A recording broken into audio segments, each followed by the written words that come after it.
जिस तरह हर साल आप एक बड़ी क्लास में आते हैं, उसी तरीके से एग्जाम में आने वाले क्वेश्चन आंसर की लेंथ भी बड़ी हो जाती है। इसलिए उनको याद कर पाना इम्पॉसिबल होता है। याद करने से बढ़िया है हम उनको लिखना सीखें, और उनको लिखने के लिए हमें पता होने चाहिए टेंसेस। तो आज की क्लास में हम बात करेंगे कि टेंसेस की, कि किस तरीके से टेंस का यूज करके हम अपने आंसर को अच्छी तरह से लिख सकते हैं। तो चलिए क्लास को स्टार्ट करते हैं बिल्कुल बेसिक से। तो टेंस का सिंपल सा मतलब होता है टाइम, और टाइम को हमने तीन पार्ट्स में डिवाइड किया हुआ है: present, past and future. Present वो टाइम होता है जो अभी करंट में चल रहा है, जैसे मैं अभी आपको पढ़ा रहा हूँ तो ये प्रेजेंट टाइम है। पास्ट टाइम वो होता है जो टाइम निकल चुका है, जैसे मैं कल आपको इंग्लिश पढ़ा रहा था तो वो टाइम निकल चुका है, इसीलिए हम उसको पास्ट बोलेंगे। और फ्यूचर टाइम वो होता है जो आने वाला है, जैसे कल की क्लास में मैं आपको प्रेजेंट कॉन्टिन्यूअस टेंस कराऊंगा। तो इस तरह हमने टाइम को तीन पार्ट्स में डिवाइड किया है: प्रेजेंट, पास्ट और फ्यूचर। जब हम अपनी बातों को बोलते हैं या फिर लिखते हैं तो उसको हम इन टाइम के हिसाब से ही लिखते हैं, या तो हम प्रेजेंट में लिख रहे होते हैं, या पास्ट में, या फिर फ्यूचर में।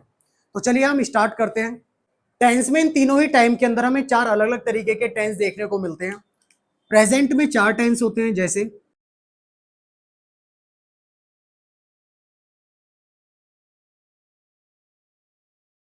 उसी तरीके से पास्ट के चार टेंस होते हैं।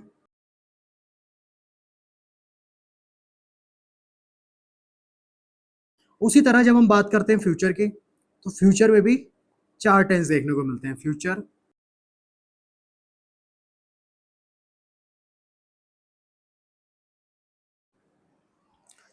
तो आज की क्लास में सबसे पहले हम बात करेंगे प्रेजेंट इंडेफिनिट टेंस की, कि प्रेजेंट इंडेफिनिट टेंस क्या होता है, इसका कैसे यूज करते हैं, या फिर इसको अपने आंसर में कब लिखा जाता है। तो चलिए स्टार्ट करते हैं प्रेजेंट इंडेफिनिट टेंस के साथ। तो प्रेजेंट इंडेफिनिट टेंस को स्टार्ट करने से पहले बेसिकली मैं एक छोटी सी बात बताना चाहता हूं, कि किसी भी टेंस के अंदर तीन चीजें बहुत इंपॉर्टेंट होती हैं। जैसे उसकी आइडेंटिटी, उसकी पहचान, कि जब वो सेंटेंस हम बनाएंगे तो उसके लास्ट में क्या आता है। फिर सेकंड नंबर पे उसकी हेल्पिंग वर्ब, किस तरह की हेल्पिंग वर्ब इसमें यूज करते हैं। और मेन वर्ब की कौन सी फॉर्म होती है, like first form, second form, third form, या फिर वर्ब में आईएनजी। तो जब हम बात कर रहे हैं प्रेजेंट इंडेफिनिट टेंस की, तो प्रेजेंट इंडेफिनिट टेंस के अंदर जो आइडेंटिटी होती है वो होती है ता है, ती है, या ते है। तो प्रेजेंट इंडेफिनिट टेंस का यूज तब करा जाता है जब हम अपनी हैबिट के बारे में बताते हैं, या फिर अपनी हैबिट या किसी और की हैबिट। फॉर एग्जाम्पल, मैं रोज सुबह जल्दी उठता हूं, तो इस सेंटेंस के अंदर लास्ट में क्या आ रहा है, ताहू आ रहा है। तो मीन्स ये मेरी डेली हैबिट है। उसी तरीके से अगर मैं किसी और की डेली हैबिट बताने की कोशिश करूं, तो उसी तरीके से इसमें ताहे, ती है, या ते है का यूज होगा। जैसे वह सुबह पार्क जाता है, तो इस सेंटेंस के लास्ट में क्या आ रहा है, ताहे आ रहा है। तो जब भी हम प्रेजेंट इंडेफिनिट टेंस का यूज करते हैं तो उसमें हैबिट्स की बात करी जाती है। जैसे हम यहाँ पे कुछ एग्जांपल्स लेके चलते हैं। वह सुबह किताब पढ़ता है,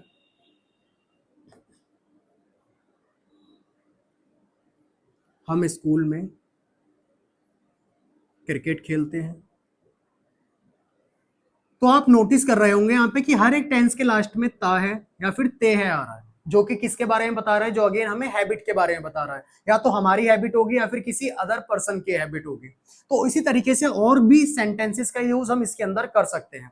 लेकिन जब हम बात करते हैं इसके रूल्स की, तो हमें पता है कि सेंटेंस के चार ही टाइप होते हैं: affirmative, negative, interrogative and WH family.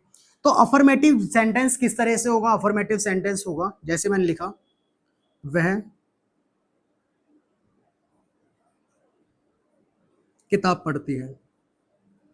लेकिन जब मैं बात करूं नेगेटिव सेंटेंस की, तो आपको पता है कि नेगेटिव सेंटेंस में नहीं वर्ड आ जाता है। तो हम यहां पे लिखेंगे, वह किताब नहीं पढ़ती है। उसी तरीके से जब मैं बात करता हूं इंटेरोगेटिव सेंटेंस की, तो इंटेरोगेटिव सेंटेंस में सेंटेंस की स्टार्टिंग में क्या वर्ड आ जाता है।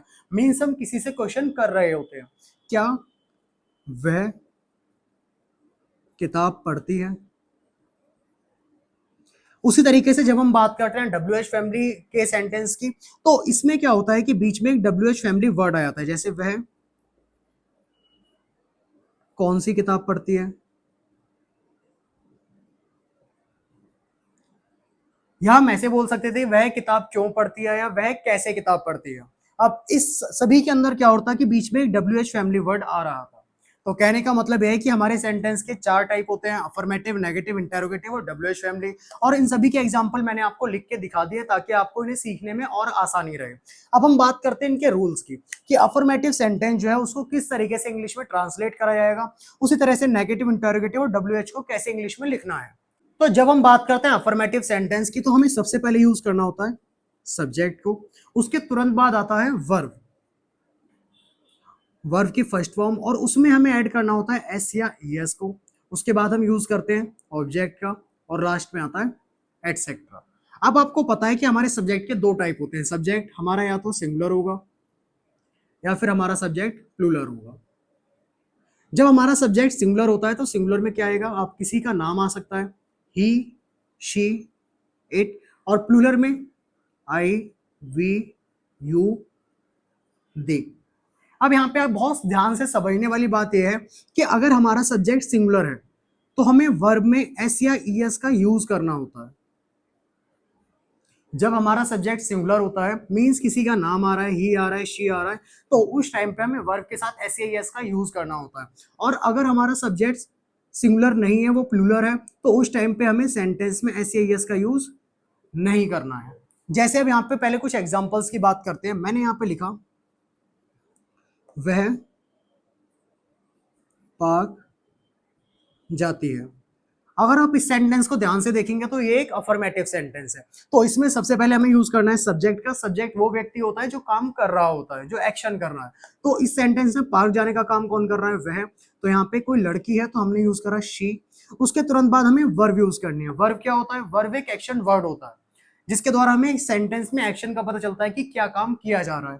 तो वह जाने का काम करती है, तो शी गो। अब हमें पता है कि सब्जेक्ट हमारा सिंगुलर है तो हमें वर्ब में एस या ईएस का यूज करना होगा। मींस हमें गो में या तो एस लगाना होगा या फिर हमें ईएस लगाना होगा। बट यहाँ पर हमें 2 चीज गिवन है, एस और ईएस। अब ये कैसे पता चलेगा कि गो के पीछे एस लगाना है या फिर ईएस लगाना है। तो याद होगा कि मैंने आपको जब प्रोनाउन चैप्टर कराया था तो उसमें मैंने बताया था कि कहाँ पे एस का यूज करते हैं और कहाँ पे ईएस का यूज करते हैं। मैं अगेन इसको रिपीट करता हूँ।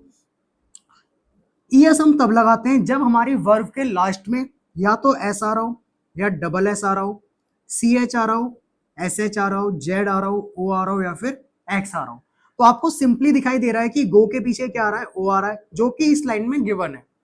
तो इसी वजह से हमें इसके साथ क्या यूज करना होगा, इसके साथ हमें ईएस का यूज करना होगा। She goes to the park, she goes to the park.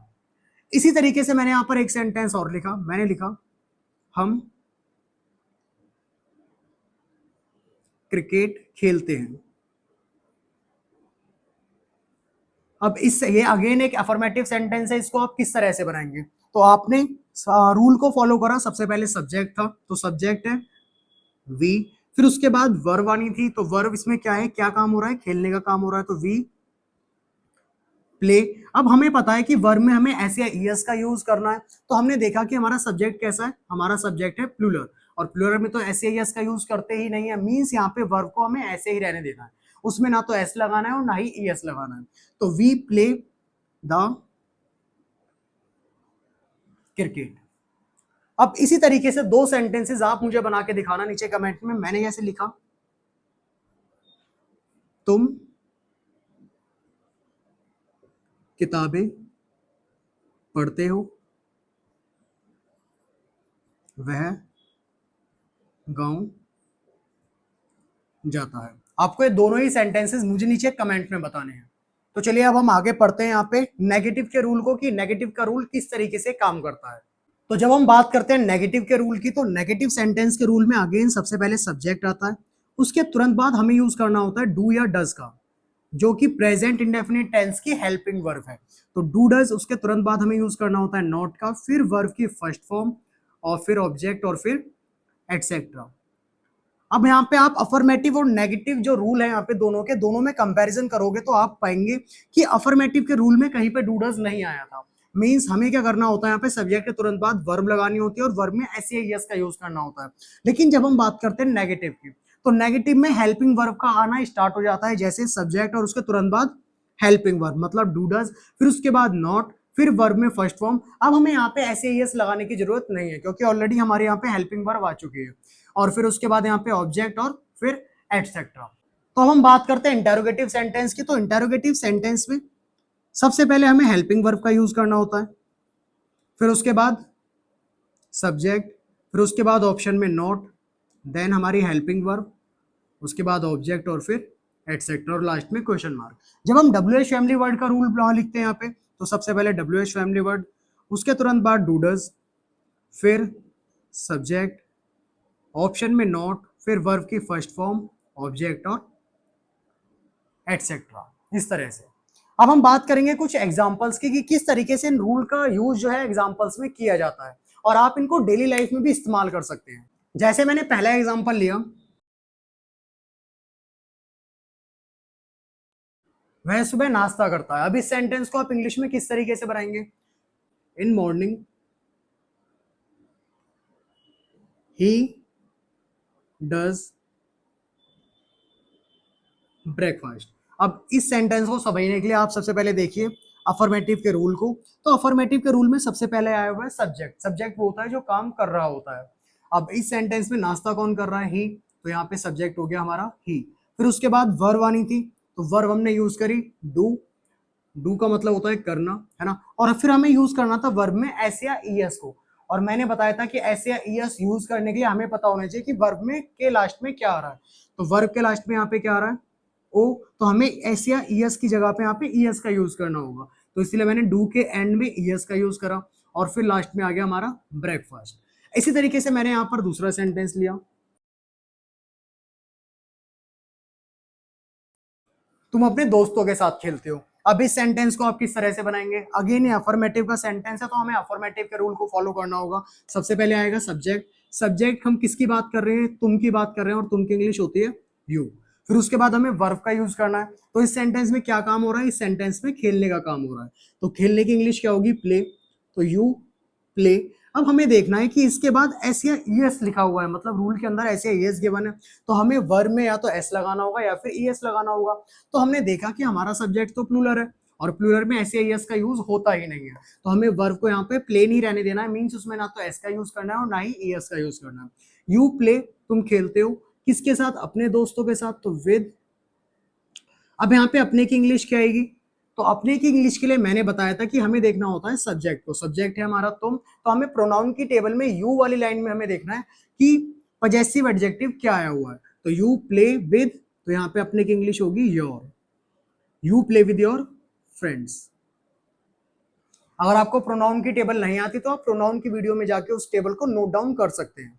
अब हम आगे बात करेंगे नेगेटिव के सेंटेंस की, कि नेगेटिव सेंटेंस किस तरीके से बनाए जाते हैं। बाय द वे, आप अफर्मेटिव के सेंटेंस को अपनी डेली लाइफ में भी यूज कर सकते हैं। जैसे आपको अपनी हैबिट्स के बारे में किसी को बताना है कि मैं सुबह जल्दी उठता हूँ, उसके बाद मैं नाश्ता करता हूँ, फिर मैं अपनी बुक्स पढ़ता हूँ, इस तरीके से। तो कहने का मतलब है कि हर एक सेंटेंस के लास्ट में ता है, ती है, ते है, इस तरीके के वर्ड यूज होंगे। तो वो किसके अंदर आएगा? वो प्रेजेंट इंडेफिनिट के अफर्मेटिव के अंदर आएगा। और रूल आपको पता ही है, तो आप उन रूल्स का यूज करके उनकी इंग्लिश भी बना सकते हैं। अब हम बात करेंगे नेगेटिव। तो नेगेटिव सेंटेंस में आपको पता है कि सेंटेंस में एक नई वर्ड आ जाता है। उसी तरीके से मैंने यहां पर कुछ एग्जाम्पल लिखे।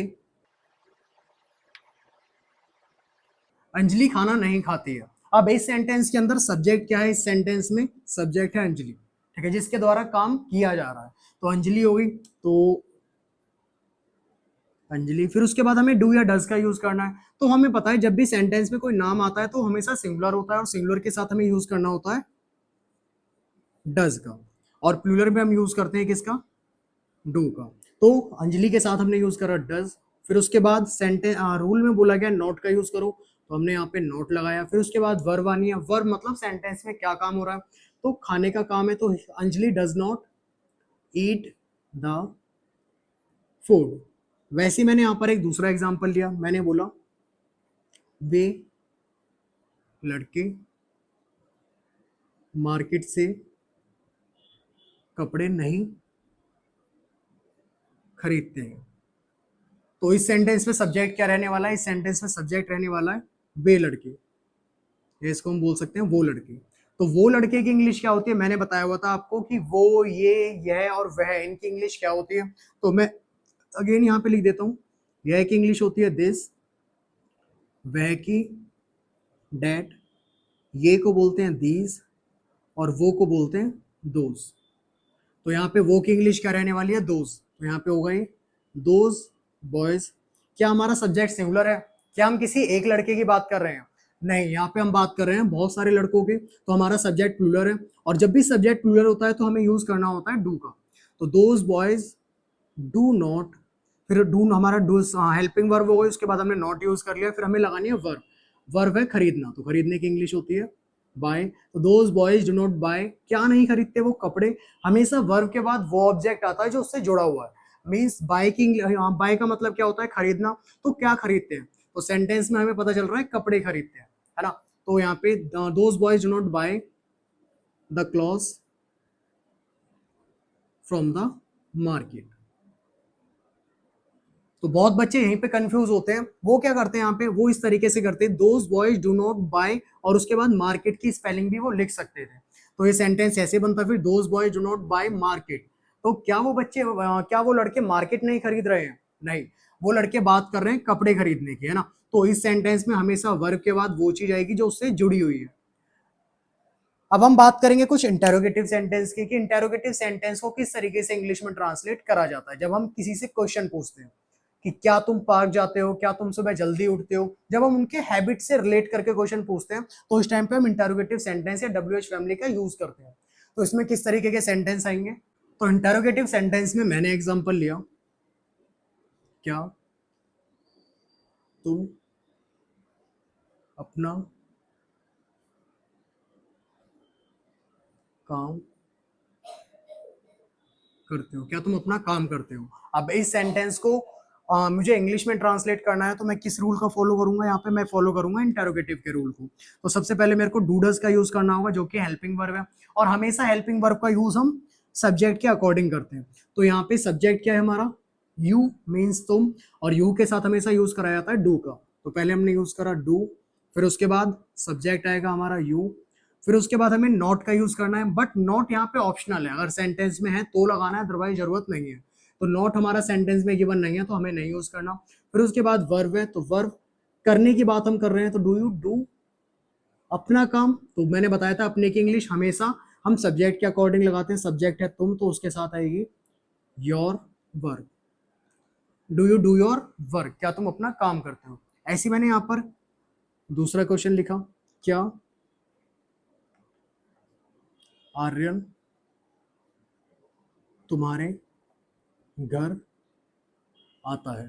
क्या आर्यन तुम्हारे घर आता है, ये भी अगेन एक क्वेश्चन पूछा हुआ है। तो इस सेंटेंस को हम किस तरीके से बनाएंगे, इंटरोगेटिव के रूल से, क्योंकि सेंटेंस के शुरू में क्या आ रहा है। तो पहले मैंने सेंटेंस में डू डज का यूज करा। अब मैं बात कर रहा हूँ किसी का नाम आया हुआ है सेंटेंस में, तो यहाँ पे हमें यूज करना होगा डज का पहले। तो डज आर्यन, फिर उसके बाद सेंटेंस में हमें रूल में हमें नॉट गिवन है, बट हमारे सेंटेंस में नॉट नहीं है, तो हमें नहीं यूज करना। फिर उसके बाद वर्ब आएगी, वर्ब है आना, तो does Aryan come to your home, इस तरह से। तो आप भी आप किसी से क्वेश्चन पूछ सकते हैं उनकी हैबिट से रिलेट करके, कि क्या तुम ऐसा करते हो, क्या तुम वैसा करते हो, या क्या तुम वहां जाते हो, यहाँ आते हो, इस तरीके से। तो ऐसे बहुत सारे क्वेश्चन तुम किसी से पूछ सकते हो। अब हम बात करते हैं WH फैमिली वर्ड के सेंटेंस की, कि इसको किस तरीके से इंग्लिश में ट्रांसलेट करते हैं। तो मैंने यहाँ पर कुछ एग्जाम्पल लिखे। मैंने लिखा वह कौन सी किताबें पढ़ता है, वह कौन सी किताबें पढ़ता है। अब इस सेंटेंस को आप किस तरीके से करेंगे, तो अगेन आपको WH फैमिली वर्ड का यूज करना है यहाँ पे। तो सबसे पहले WH फैमिली वर्ड लगाना है, तो यहाँ पे कौन सी आया हुआ है। मैंने बताया था जब भी सेंटेंस में कौन सी इस तरीके के वर्ड आते हैं, तो हमें अगली नाउन साथ में जोड़नी होती है। तो कौन सी किताबें मीन्स विच बुक्स। अब हमें उसके बाद डू डज का यूज करना है, मीन्स हेल्पिंग वर्ब का यूज करना है। तो यहाँ पर ही के साथ हेल्पिंग वर्ब क्या आएगी, ही के साथ हेल्पिंग वर्ब आती है डज। तो विच बुक्स डज ही रीड, वह कौन सी किताबें पढ़ता है। फिर मैंने आगे लिखा यहाँ पर एक सेंटेंस, हम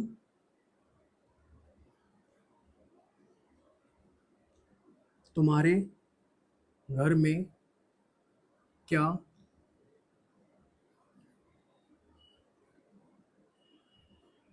हम तुम्हारे घर में क्या खेलते हैं। अब इस सेंटेंस को मुझे इंग्लिश में ट्रांसलेट करना है, तो क्या करना पड़ेगा, अगेन WH फैमिली वर्ड सबसे पहले आएगा। तो WH फैमिली वर्ड है क्या, और क्या की इंग्लिश होती है वॉट। तो वॉट, फिर उसके बाद डू डज का यूज करना है। तो हम की इंग्लिश होती है वी के साथ यूज होता है डू का। तो व्हाट डू वी, फिर उसके बाद वर्ब का यूज करना है, तो play, what do we play तुम्हारे घर में, तो in your home, what do we play in your home, हम तुम्हारे घर में क्या खेलते हैं। अब मैं आपको कुछ होमवर्क देता हूं जो आपको अपनी प्रैक्टिस के लिए करना है और नीचे कमेंट में मुझे बताना। तो ये आपका होमवर्क है और ये आपको नीचे मुझे कमेंट में बताना है कि इसको किस तरीके से हम इंग्लिश में ट्रांसलेट करेंगे और उन रूल्स का यूज करके जो मैंने आपको अभी जस्ट बताए थे, तो उन रूल का यूज करके आपको ये बनाने हैं और नीचे कमेंट में मुझे बताने हैं। अगर आपको प्रेजेंट इंडेफिनिट की वीडियो हेल्पफुल लगी तो वीडियो को लाइक करना, कमेंट करना, शेयर करना और चैनल को सब्सक्राइब करना।